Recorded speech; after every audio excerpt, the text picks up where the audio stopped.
If Georgia wants to beat Alabama on Saturday night, this is what they have to do, okay? I'm going to give you my 5, 6, maybe 7 keys to the game, which will allow Georgia to beat Alabama. It's going to be a really, really tough, challenging game, but let's dig into it, right? There are several parts of the game where I think if it goes Georgia's way, they will leave Tuscaloosa with a win. Now, the first thing that comes to my mind when I'm doing the research, when I'm digging into the numbers and just the game in general, I think it's really, really important that Georgia gets off to a hot start, gets points on the board early. This is not a team you want to play behind against as the game moves along. I think it's really important.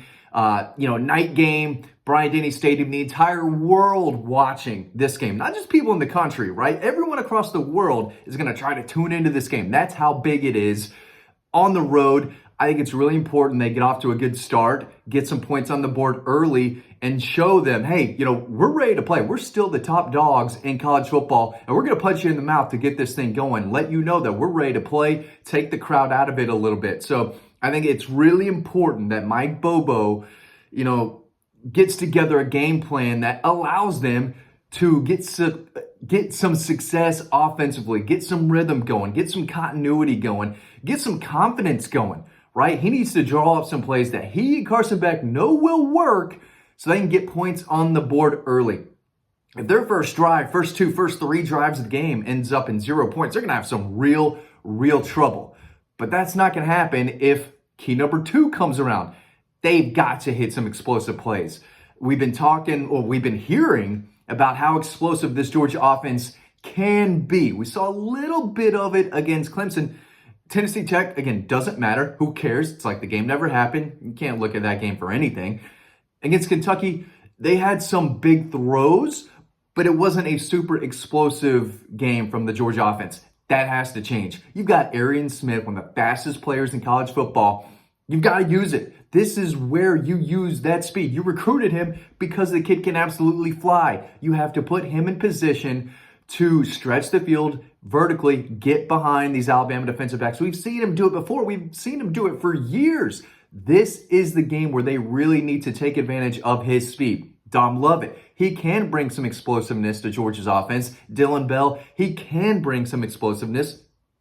But Arian Smith is that guy who 100% can be a game changer on the outside with that speed. They have got to get him involved. They'll try to do it with the screen game, but at the end of the day, you're not going to be able to nickel and dime Alabama up and down the field for 4 quarters and come out with a win. Just not going to happen. I know you need to keep the defense rested and healthy on the sideline, right? There are going to be times where you want to kind of use the clock a little bit and have a long drive go your way, ending up in the end zone. But there are going to be times where you have to hit those explosive plays, especially if you're down early in this game. You got to get back into it. You're trying to take the crowd out of it. Have to hit explosive plays. On the other side, it's about limiting those explosive plays for Alabama too. That's what this game could be about, in my opinion. I'm not worried about Georgia's defense. I think this game is going to come down to Carson Beck, Mike Bobo. Can they hit the 30-point mark? A lot of pressure on both of those two. These are the games where they need to be at their best. Carson Beck playing quarterback, delivering accurate balls, leading the offense against a really good defense, and Mike Bobo scheming and game planning against a really talented, stout defense, right? A lot of pressure on both of those two. But here's what Kirby had to say about limiting Alabama's explosiveness on offense. Because again, the team that hits the most explosive plays can absolutely win this game. I think it's going to be a little low scoring, 2 really good defenses. So, one of these 2 teams are going to have to hit explosive plays. They're going to win the game. But here's what Kirby Smart said. He said, it's extremely challenging against Alabama because every play is a ticking time bomb. They've got explosive playmakers in their backs, receivers, and then the quarterback that can extend a play from against one team that might be a 4-second play is now an 8-second play. When those plays go from 4 to 8 seconds, one of the most explosive plays in all of pro football last couple of years has been the scramble. There's going to be scrambles. We can't say that we didn't prepare for the scramble. There's not a real preparation you can do for that. It's going to happen. It's inevitable. It's how you manage it, how well and disciplined we play down the field with our eyes. There's a lot of things that go into that. They are an explosive team. We have to limit explosiveness. But when those two usually meet head-to-head, it can go both ways. It's going to be really tough for the linebackers, Raylan Wilson, C.J. Allen, Jalen Walker, Small Munden. They've got to have eyes on Jalen Milroe because he's at his best when he can scramble and run, because it does open up everything else for him. It makes everything easier. When he takes off for a big 20, 30 yard run, the defense has to adjust. Then it makes him easier to find open receivers when the defense is trying to game plan for everything. Alabama has a quarterback that can take off and run for 50 yards. Georgia doesn't. Carson Beck can scramble and maneuver his way to a big first down for 6 yards on a 3rd and 5. He can do those things. He can buy time in the pocket, but he's not taking off and running 50 yards down the field. So Alabama has an explosive part of their offense that Georgia doesn't. And that's where Georgia needs a strong running game. Trevor Etienne has got to bring some explosiveness on offense. South Florida rushed for over 200 yards and a touchdown against Alabama. If South Florida can do it in Tuscaloosa, Georgia should too. Georgia's offensive line is better. Their running backs are better. Everything's better on Georgia's offense than South Florida's, right? So if that's where Alabama struggled somewhat, Georgia should be able to take advantage of that. So score early, explosiveness. I think Georgia needs to rush for 150 yards in this game. 200 yards is what South Florida rushed for.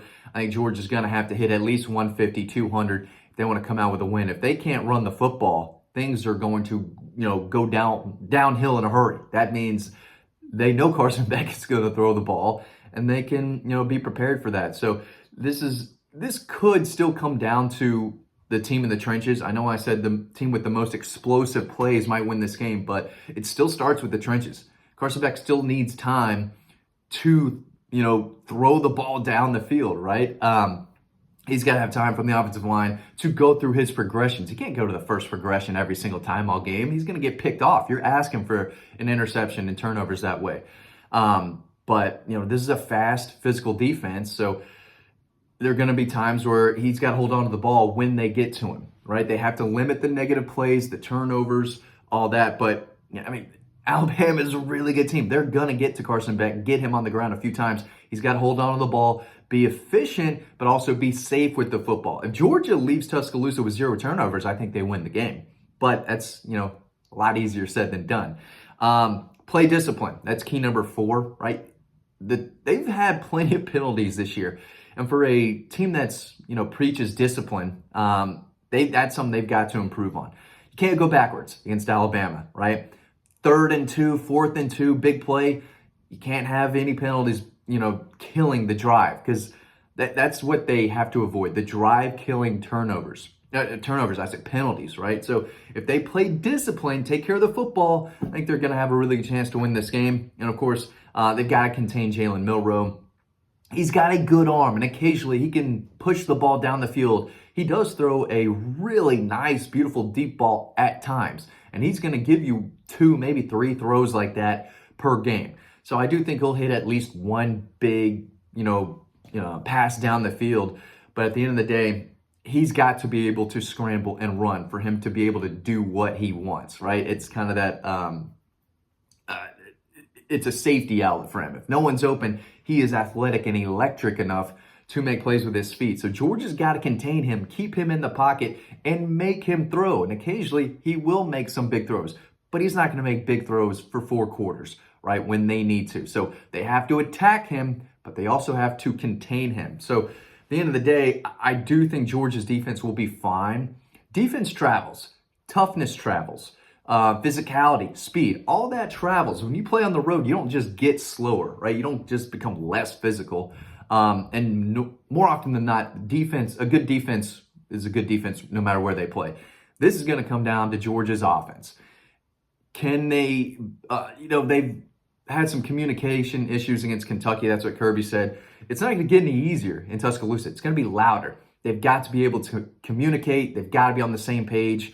Can't have any, bad false starts, pushing them backwards. Every yard is going to matter in this game. And Georgia is coming off a game where they only scored 13 points. Every point matters. Every yard matters. And they're going to have to be explosive. And in order for that to happen, they need to be in, a down and distance where, they can make it happen.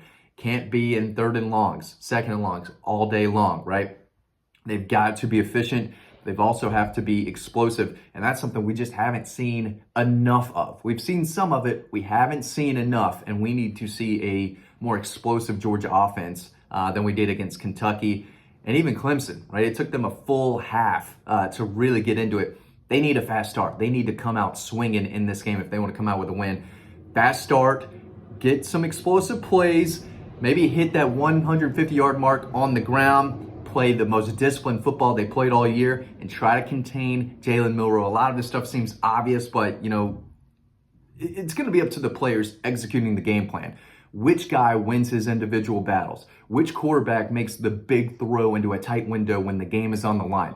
Which team's defense can get off the field on third down, right? Again, which team can get the most explosive plays going their way? There's a lot that's going to go into this game. Who wins the battle in the trenches?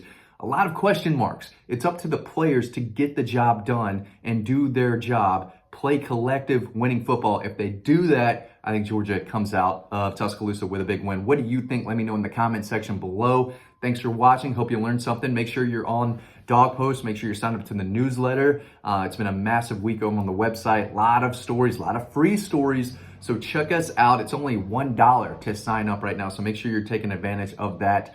Do it today. Thanks for watching, and I'll see you over on the website.